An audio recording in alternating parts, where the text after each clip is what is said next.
Thank you, Dr. Thomas.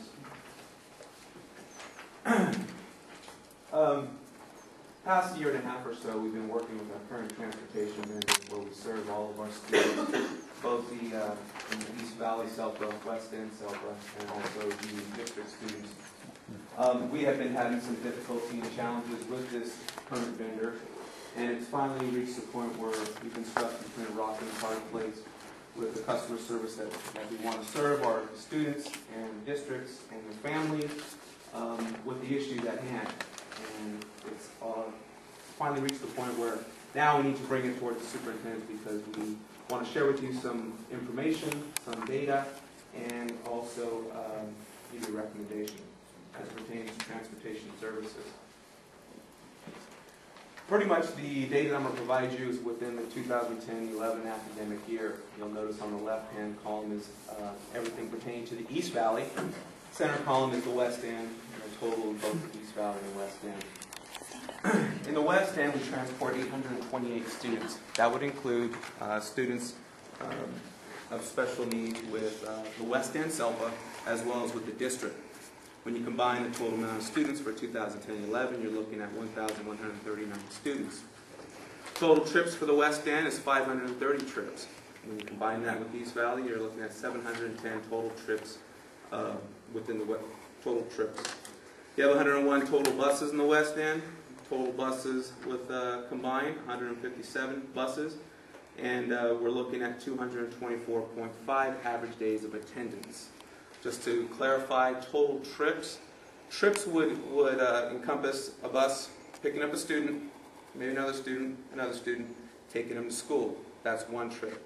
A second trip would be picking up a student at the school, bringing them back to their residence. That's a second trip. One more thing to note is there are instances where one bus will actually pick up students, take them to school that may start at 7:30 in the morning. That same bus will go and pick up more students for school that may start at 8:40 in the morning. So it's very possible that a bus could do 2 trips in the morning, 2 trips in the afternoon. So that's why that total on the bottom goes down. Yes, Dr. Thomas. Thank you. Thank you. Please allow me to share our vision statement with the San Bernardino County Superintendent of Schools. We want to be able to teach them well, keep them safe, and prepare them for the future. Some goals and values that we uphold within our transportation department is we want to deliver all students safely and on time while providing exceptional customer service not just to our students, but the families that we serve and the districts that we work with. However, our main concern, we feel that our current transportation vendor is definitely not making the mark. They're missing the mark, actually, with the service that we expect for our students. We have unreliable bus equipment, which has resulted in 4,271 late trips during the 2010-11 academic year. We've had 856 mechanical problems / failures during that same year. 20% of the late trips for 2010-11 academic year is a result of the mechanical problems. Mechanical problems could encompass anywhere from a dead battery, lights not working properly, signal lights not working properly, door not opening or closing to allow students in, the wheelchair lift not going down or up. So we've had many mechanical problems. 23 mechanical failures per week is what was the result. Based on the research alone done by our transportation department, it's more than Rialto, Colton, Ontario, Montclair, Chaffey, Redlands, and Durham combined. Durham is the current transportation vendor utilized within the San Bernardino Unified District. And as we continue, our current vendor got started off on the wrong foot during this academic year. Basically, during the month of August, we had 85 instances of mechanical problems, which was an average of 21 mechanical problems per week in the month of August alone. So we've had challenges within customer service. We have a lack of staff dedicated to our contract and our contract alone. Rather, their staff is dedicated to not just our contract, but the other contracts that they serve out of their facility. There is a shortage of drivers and attendants. If there's a shortage of drivers, then there's a big possibility that students may not be delivered, that buses may not even be able to be operable. GPS is not evaluated or monitored on a regular basis. Rather, our staff is having to do so.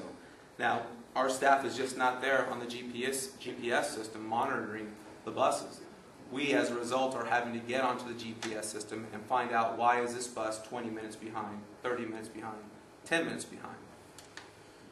We do see there's a lack of supervision in the field and an overall poor response to our many ongoing issues and concerns.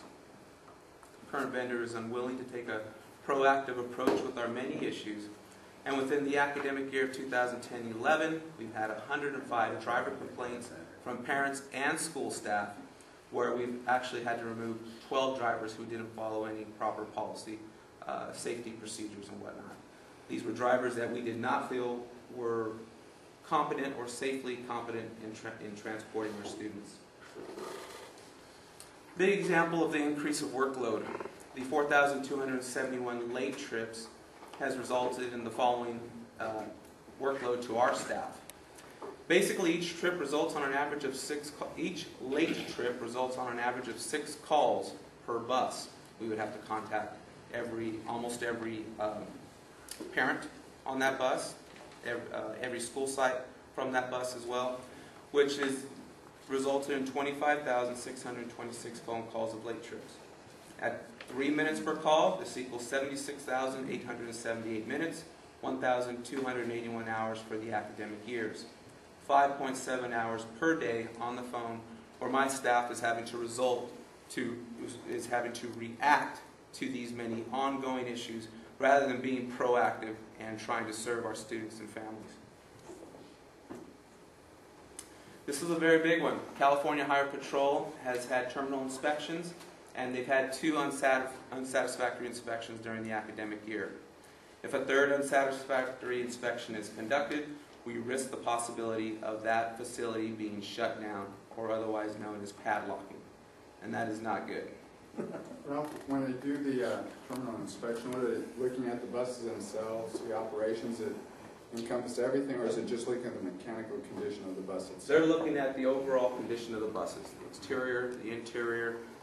They're looking at maintenance records to make sure that there's been a proper maintenance record conducted throughout the past 6 months to 12 months. And then whenever you have an unsatisfactory come up, obviously the Highway Patrol is going to be that much more inspecting them probably every 2 months as opposed to every 6 months. Now, approximately 2.5 years ago, we had some historical challenges when we decided to go ahead and renew the contract. We based on the recommendation of the superintendents in the West End and East Valley, we decided that it was probably not in the best interest to go out to bid with a contract for transportation services, primarily due to a lack of competition. And because we didn't have competition, we were afraid that prices would skyrocket. However, we have many bus vendors that are within the area, such as Alliance Bus Lines out of Ontario, Durham Transportation out of San Bernardino, Student Transportation of America out of Riverside, which serves the Riverside County Office of Education, and most recently, Hemet Unified School District. Hemet Unified School District has a thorough support to its staff members from the board that they want to look at being very entrepreneurial. We've had Hemet approach us and look at our operations and see if, in fact, they could handle such a large contract. So we also have districts that are looking at. We basically have had transportation companies really looking outside the box and seeing how they can get their services out towards our area. Now, we're coming to you so early, in the month of November. We have a rough timeline here. With the approval of the East Valley SELPA and the West End SELPA of actually going out to bid for transportation services, we could award the contract January 2012. This would allow almost an 8-month setup and mobilization for a new vendor to be in and operational for August 2012. On Wednesday, East Valley SELPA recommended that we go ahead and go out to bid, and I informed them that we would be meeting here with the West End SELPA. To go ahead and add to that, I've been working with the East Valley SELPA and Joan Riley. We sent out an email. We would like to officially award brand new vendor of the transportation services contract in January of 2012. But because we're on a timeline, we would have to know by approximately January 13th, January 15th. So that's one thing to add to the timeline, and we can talk about that after the presentation. And with the new contract, we'll have exceptional customer service for our students, parents, and districts we serve. We will have the utmost safety for our students, trust and reliability for them, and maybe even a new vendor to bring new and innovative ideas that might be able to help us and the districts and students and their families. And then obviously we'll have the ability to fully teach them well, keep them safe, and prepare them for the future. So it is our recommendation to the superintendents if we could go out to bid for a transportation contract, and because that's what our students deserve. Thank you, Mr. Alba. Any questions, comments? I guess for is a correlation with the recent LAO report of the $4 billion shortfall and the triggers that get enacted as a result of transportation. I think in theory was the first trigger. Does that play into the sustainability of, looking at a new contract, a new bid, and even going back to some of the transfer costs in the B1, the excess cost of transportation? Has there been a discussion? Is there correlation, no correlation? Well, to be honest with you, my staff is fully dedicated and committed to trying to save overall costs of the district. But the reality is, the allotment that we'll be receiving from the state of California, it could be cut based on the recent report. So it is a challenge in itself when we have our staff trying to consolidate as many routes as possible with the intent of eliminating buses and still providing the transportation to our students. It is a challenge in itself. So I guess what I'm asking in the first interim planning, are you backing out an anticipated trigger and then making plans accordingly, or? We are definitely trying our best to work with the triggers that are probably going to happen. But I mean, the reality is we still have to transport these students.